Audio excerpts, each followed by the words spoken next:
here with you this morning and to share. You know, a few months ago, Chris asked me if I'd be willing to come and share a sermon in this series on Galatians that we're going through, and I said, I'd love to. Thank you. And so Chris responded, and he sent me the passage of Scripture that I'd be preaching from this morning, Galatians chapter 4, verses 21 to 31. And the verses he gave me are the easiest verses in the book of Galatians. All I've got to do is read them to you, and we'll be set for the after party afterwards. So, get your Bibles out, follow along. Get your phones, follow along. I think the words should be up on the screen as well. And let's get into it. To Galatians chapter 4, beginning with verse 21. Tell me, you who want to be under the law, are you not aware of what the law says? For it is written that Abraham had two sons, one by the slave woman and the other by the free woman. His son by the slave woman was born according to the flesh, but his son by the free woman was born as a result of a divine promise. These things are being taken figuratively. The women represent two covenants. One covenant is from Mount Sinai and bears children who are to be slaves. This is Hagar. Now, Hagar stands for Mount Sinai in Arabia and corresponds to the present city of Jerusalem because she is in slavery with her children. But the Jerusalem that is above is free, and she is our mother. For it is written, be glad, barren woman. You who never bore a child, shout for joy and cry aloud. You who were never in labor, because more are the children of the desolate woman than her who has a husband. Now you brothers and sisters like Isaac are children of promise. At that time the son born according to the flesh persecuted the son by the power of the Spirit. It is the same now. But what does Scripture say? Get rid of the slave woman and her son, for the slave woman's son will never share the inheritance with the free woman's son. Therefore, brothers and sisters, we are not children of the slave woman, but of the free woman. May God add a blessing to His word, the reading of His word. Go and apply it to your lives. Now, don't raise your hand, but if you're sitting there thinking, what? What in the world do these two women representing two covenants and mountains and bearing children and not bearing children, what in the world does all that mean? I feel your pain. So let me share with you a little bit. If you're a new believer, and if maybe you just aren't that familiar with the Bible, then a passage like this can be a real head scratcher, and you can throw your hands up and say, I just don't understand this Bible stuff. And I want to break it down for you this morning because Paul is finally getting to the point in Galatians in his theological argument that he's been giving over the last 3.5 chapters of Galatians. He's finally getting to the application part of the theological argument that he's making. And so I want to help us begin to understand that. I'm a visual learner in a lot of ways. And so I kind of want to set an image for you. So I've asked a couple of volunteers to come and help me this morning to kind of paint the picture for you. So Nate and Victor are going to come. We're going to play a game, and I call it The Game.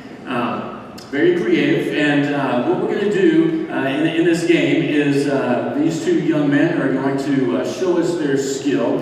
And in the game, I want to give you the rules for the game. And so, the rules. Rule number 1, thou shalt acknowledge me as the game creator. All right? Rule number 2, thou shalt play no other game but my game. Rule number 3, thou shalt take each ball from the starting bucket and place it in the finishing bucket in 30 seconds. Rule number 4, thou shalt start on the left foot and end on the left foot, and always protect the right foot. So, are you ready to go? I think Victor is going to go first. And let me get the timer ready. Left foot ready, go.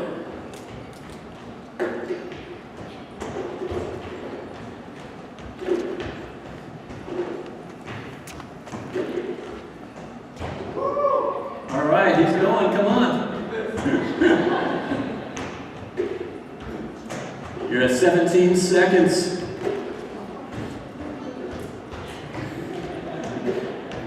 25, 27, 28, 29, and 30. All right, not bad, not bad. Just give me a hand. All right. Now, the Rules Committee got together, and they had decided some things. And I forgot to tell you that. I was giving you the Rules Committee rules first. What they had decided was that Rules 1 and 2 were pretty self-explanatory.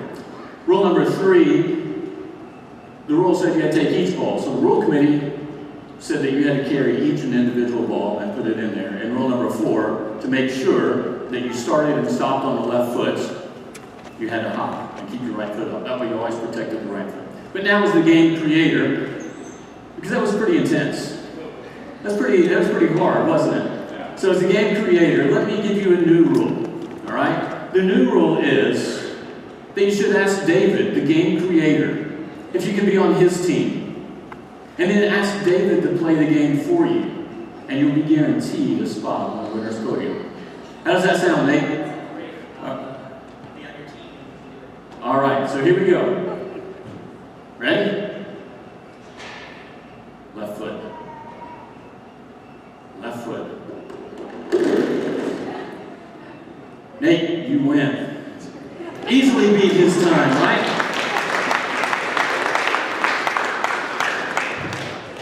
Sometimes the rules committees, they just take things too far. And that's exactly, it seems like a silly game. I know. But that's exactly what Paul was talking about in these verses. You see, substitute the word covenant for the word rule. Paul is saying that God dealt with man in 2 different ways. But the rules committee, the religious leaders, the rabbis added so many regulations, so many things that they made it impossible. They made it so legalistic that people couldn't experience the blessings of God. And that's what was happening in Old Testament times. And so God decided that he needed to make a new rule, a new covenant, a new promise, that people, that if they followed it, then they would be guaranteed to experience God's blessings to the fullest. And now what's happening in Galatia in Paul's time is that the Jews, they were still living by the old rules, by those impossible things, trying to fulfill those rules to please God. And in the time of Paul in Galatia, what was happening is that there were now Jews who were starting to follow Jesus. They were accepting Jesus. But the Jews who were accepting Jesus, some of them felt like other new converts weren't playing the game right. They weren't following the rules. So they created a rules committee. They called them the Judaizers. That's who Paul's arguing against in Galatians. And the Judaizers said, faith isn't just accepting Jesus, but you should keep all the laws of Moses and all the interpretations of the old rules committee, the rabbinical teachings, in order to really be a good believer. And what's happening is that Paul is arguing in this passage and saying, no, that's all wrong, you got it wrong. And he uses the Old Testament as a way of beginning to explain what he's trying to say. Paul is saying that God made a promise to Abraham and to Sarah that they would have a child. But Abraham and Sarah were really old, and they didn't have any children. And so Sarah, being a good wife in the patriarchal times, understood the importance of having a son to carry on and get the inheritance. And so she encouraged Abraham to go and be with her slave girl, Hagar, to see that if she could bear a child on Sarah's behalf. And Hagar, as a result, had a child, and his name was Ishmael. But remember that God had promised that Sarah would have a child. Sarah would have a child, which seemed so difficult to believe.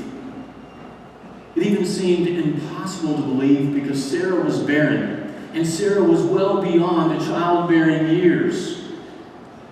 But in time, Sarah had a son, naturally, by the name of Isaac.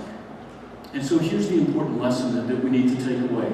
Ishmael, Hagar's son, was born of ordinary human impulses of the flesh.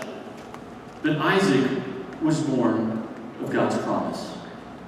You see, Paul is highlighting that there are 2 ways for you and me to live. We can choose to live life our way, according to the flesh, according to the sinful nature. And that's what Hagar and Ishmael represent. They represent slavery to sin.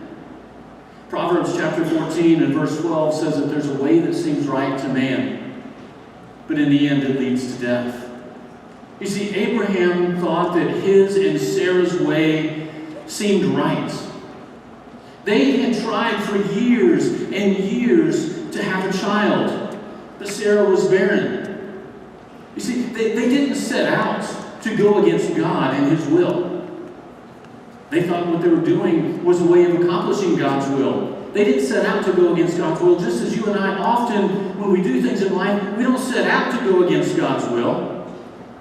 But that's exactly what we do. Abraham and Sarah lacked faith that God could do what seemed impossible. And so they tried things their way. They rationalized because of their lack of faith. They rationalized because of their lack of trust. And that's exactly what the devil does in our lives. He gets us to doubt the Word of God. And he convinces us to do things our way. And isn't that how this whole sin thing got started in the beginning anyway? That the devil got Adam and Eve to doubt the Word of God. And to do things their way. A way that seemed right. A way that seemed harmless. Just eat the fruit. What's the big deal? Right?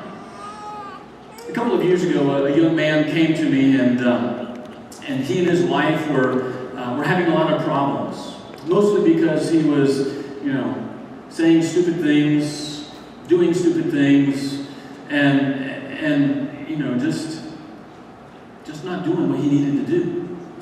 And so I began to give him biblical counsel.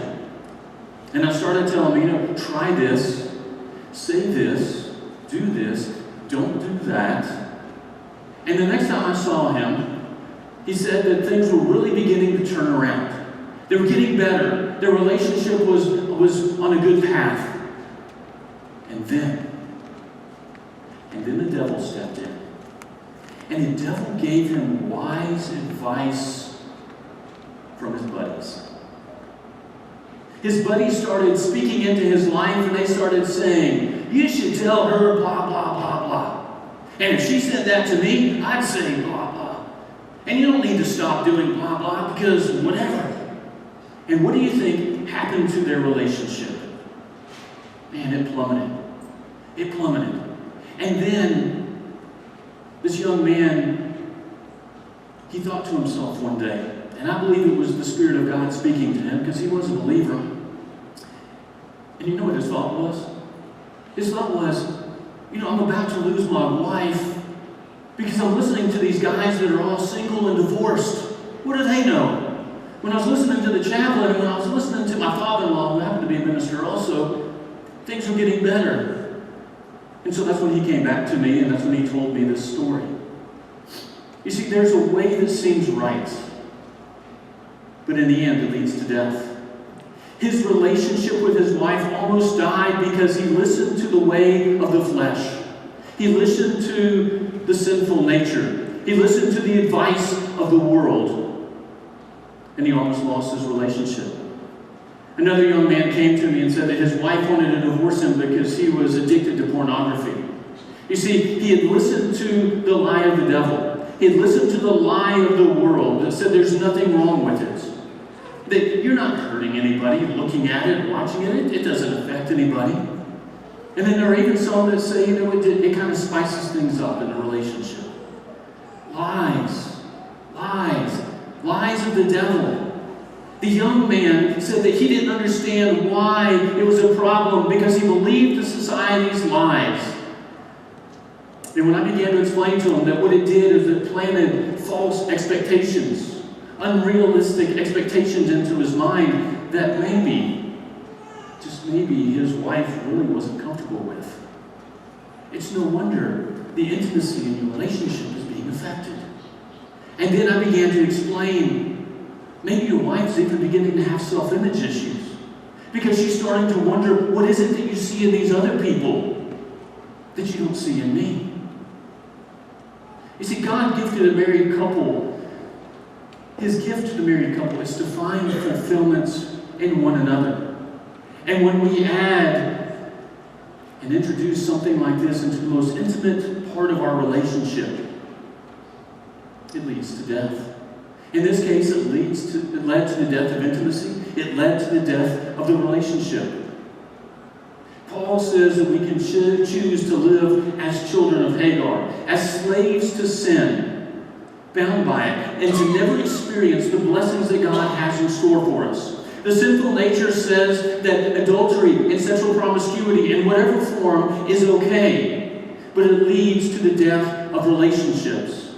The sinful nature will tell you that slander and lying are okay, but they lead to the death of your reputation. The sinful nature will tell you that greed is okay, but it leads to the death of thinking about others and putting others first and caring and being concerned about others. The sinful nature will tell you that jealousy is okay, but it leads to the death of trust and relationships. The sinful nature will tell you that drunkenness is okay, but it leads to the death of true emotion that is often being masked by the alcohol, and it leads to the death of relationships as well. The sinful nature will tell you that foul language is okay, but it leads to the death of purity. It leads to the death of the respect of others that they might have for you. The sinful nature will tell you it's okay to be angry, but it leads to the death of self-control. It leads to the death of possibilities in life because you ruin opportunities through angry and thoughtless outbursts in your life. And Paul says we can choose to live as children of Hagar, doing things our way, according to the flesh, according to the sinful nature. Or we can do things and we can choose to live life God's way, according to God's word, led by His spirits, free from the bondage of sin. And that's what Sarah and Isaac in this passage represent, doing things God's way, according to God's promise. Abraham and Sarah were promised that they would have a natural-born child and that their descendants would be like the stars in the sky. But it seemed impossible. It seemed impossible, and they even felt like perhaps that God had forgotten them. Because can you imagine, God made this promise, and now here they are, getting up in age. And Sarah's not having a child, she's barren. And it's like, God, you made this promise to us, what's going on? It's like God forgot about them. But God is in the business of the impossible. He said that He would never leave us nor forsake us. He promised Abraham and Sarah and you and me that if I make you a promise, I'm not going to leave you. I'm not going to forsake you. And in time, at the very young age of 100, Sarah had a child. The impossible happened.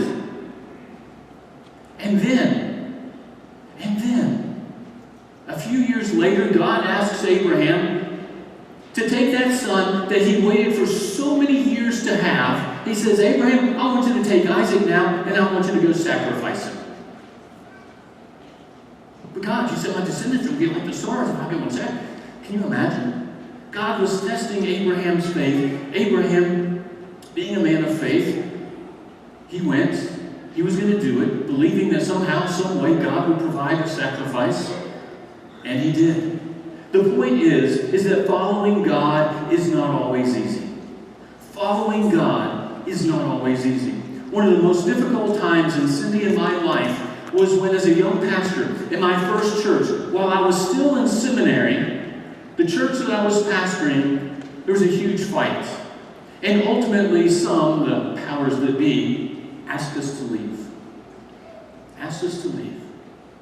And while we had supporters, and while we knew that we had done nothing wrong, the emotional turmoil, the financial fears of being on the street without a job, the fears of seemingly having failed as a minister before I even finished seminary, all that with our first newborn baby at home was almost too much to bear.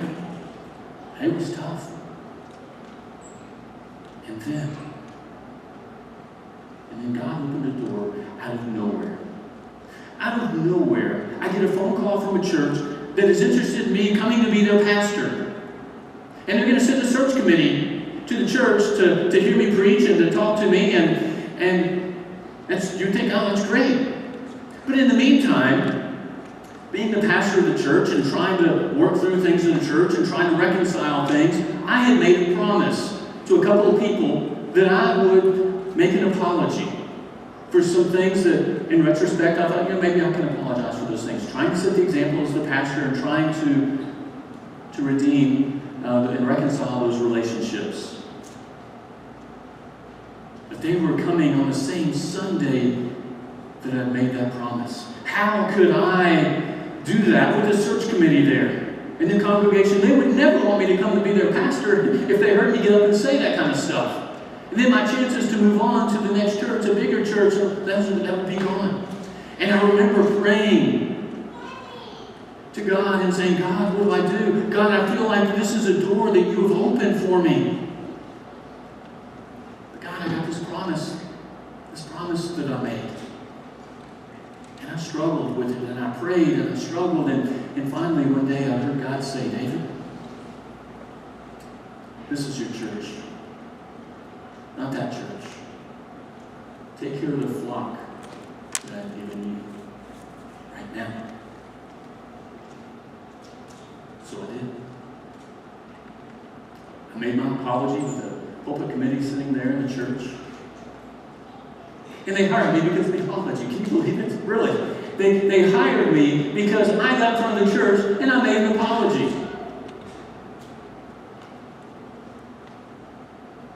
The very thing, you see what happened was their pastor had been fired because of indiscretions. Now there were no indiscretions that were going on in our church. But in their church, the pastor was fired because of indiscretions in his life. And what they needed to see was a man get up and do what their pastor was unwilling to do, and that is to take care of his people. You see, the very thing that I was afraid of was the very thing that God used in my life. What if I had done things my own way? What if I had done things my own way? Because I was tempted to. I mean, I had a Sunday morning service and I had a Sunday night service, and I was sitting there saying, I could do it Sunday night, and they're not going to be there Sunday morning, and I was thinking it all. I had the thoughts. I was trying to rationalize every way I could possibly do it and still fulfill my promise and still be able to not do it in front of the pulpit committee that was coming. What if I had done it, in my way? I might not even be here today. Had I not listened to God? I don't know. You see, the devil, the world, society, the flesh, whatever you call it, says this is how things should be. Whatever this is. But the Word of God says, for my thoughts are not your thoughts, and neither are my ways your ways. Enter through the narrow gate. For wide is the gate, and broad is the road that leads to destruction, and many enter through it. But narrow is the gate. And small is the gate, and narrow is the road that leads to life. And only a few find it. You see, it doesn't matter that everybody else is doing it. In fact, I would submit that if everybody else is doing it, it's probably wrong. It's probably sin. Because wide is the way. Wide is the gate that leads to destruction. Following God, it's not always easy. And I'm going to say that again because I believe somebody here this morning needs the encouragement. Following God is not always easy. Sometimes walking down the narrow path is lonely. It's not like the wide path with all the people who are carrying on and having a good time. It can be difficult. Sometimes we have to give up relationships because that relationship takes us away from God rather than drawing us close to God. And that can be a hard and lonely place to be. But you're not alone. Look to your right and to your left, in front of you and behind you. There are saints of God who are here to encourage you. And then, on top of that, you always have God who is with you. In fact, that's what the writer of Hebrews is trying to encourage the believers in his time. In the book of Hebrews, he says, since we are surrounded by such a great cloud of witnesses, and what's happened is he's just gone through one chapter in Hebrews where he's begun to describe all the great people of faith in the Bible and how God had used them and how God blessed them and the struggles and things that they went through. And he's using a sports analogy, saying that it's like we're in this arena, we're in this Coliseum, and surrounding you are all these great people of faith As you, a believer, are standing in a Colosseum about to start your journey of faith, and they're there to encourage you. And with that in mind, he says, since we are surrounded by this great cloud of witnesses, throw off all those things that hinder you and the sin that so easily entangles you. Don't live as the world would say to live. Throw those things off. And run with perseverance your race of faith that has been set before you, with your eyes fixed on Jesus, who is the author and the perfecter of your faith. Because Jesus, for the joy set before him, he says, he endured the cross and scorned its shame. You see, Jesus ran the race too. He ran the race. He persevered. And he goes on to say that he sat down at the right hand of God on the throne. And then he goes on and says, consider him who endured such opposition from sinners. He had all that stuff being thrown at him. Why? Why is he telling the new believer this? He ends by saying, so that you will not grow weary and lose heart. Be encouraged though your struggle might be difficult this morning. Be encouraged though it might be difficult. It might be lonely. There are blessings that are in store for you that God has for you. Paul says to the Galatians that the children of the slave woman, those who live life according to the natural impulses of flesh, that they will never receive the inheritance of the master. They'll never receive the blessings that God has in store for them. Because only the children of the free woman, only the children of who are the master's children, the children of promise will receive the inheritance, will receive the blessings of God. And so if you're a child of God, and He has blessings in store for you, follow His path. Follow His way, and you will find love and joy and mercy and grace. And I'm preaching Chris's sermon for chapter 5, so I'll stop there. But you get the idea. There will be mercy and grace waiting you as you follow the plan that God has for you. When I was in Afghanistan, one day a Romanian military police officer pulled my chaplain assistant and I off because we had passed a bus that had pulled off on the side of the road. And so he comes up to the window of the car that we were in, or the truck that we were in, and he says, "You can't overtake a bus. ID and papers, please." So I, leaning forward, getting in the glove box to pull the papers out, and all of a sudden I hear from the outside the truck, "You priest?" Now I'm totally embarrassed because not only have we broken the rule of passing this bus, but now the felon, he knows it's a minister. And so I sheepishly kind of point to my cross and say, "Yes, I'm a priest." And he looks at me, and he looks at my chaplain assistant, and he says, "Don't do it again." And he walks off. We've just been shown mercy. And that's what Scripture teaches, that God is merciful. Our experience with that Romanian military police officer is a wonderful illustration of what it means to be shown mercy. To show mercy means that you don't give someone a punishment that they deserve. And we deserved that ticket because we had broken a rule that was intended to protect the passengers getting off that bus. But He demonstrated mercy by not giving us that ticket. And Paul says here in this passage that we choose how we will live. We can choose whether God gives us an eternal ticket that we deserve and punish us for all of eternity because of the sin, because we lived life our way, by the flesh, by the sinful nature, or Paul says, we can live God's way, by the new rule, by the new covenant, by the new promise, that we were created to live an experience with God. And we can ask God, like Nate did, if we can be on God's team and allow God to take our place, because that's exactly what Christ did on the cross. He took our place. He paid that penalty for us so that we wouldn't have to do it. And the Bible says that when we accept Christ in that way, then we are guaranteed a place on the winner's podium, so to speak. We are guaranteed a place in heaven. In fact, in John 14, Jesus says that when He left, He was going there to prepare a place for you. And so this morning, Paul says in this passage, it's your choice. You choose how will you live. Will you live according to the flesh, according to the way of the world, or will you live according to God's way? Let's pray. Father God, we thank you this morning.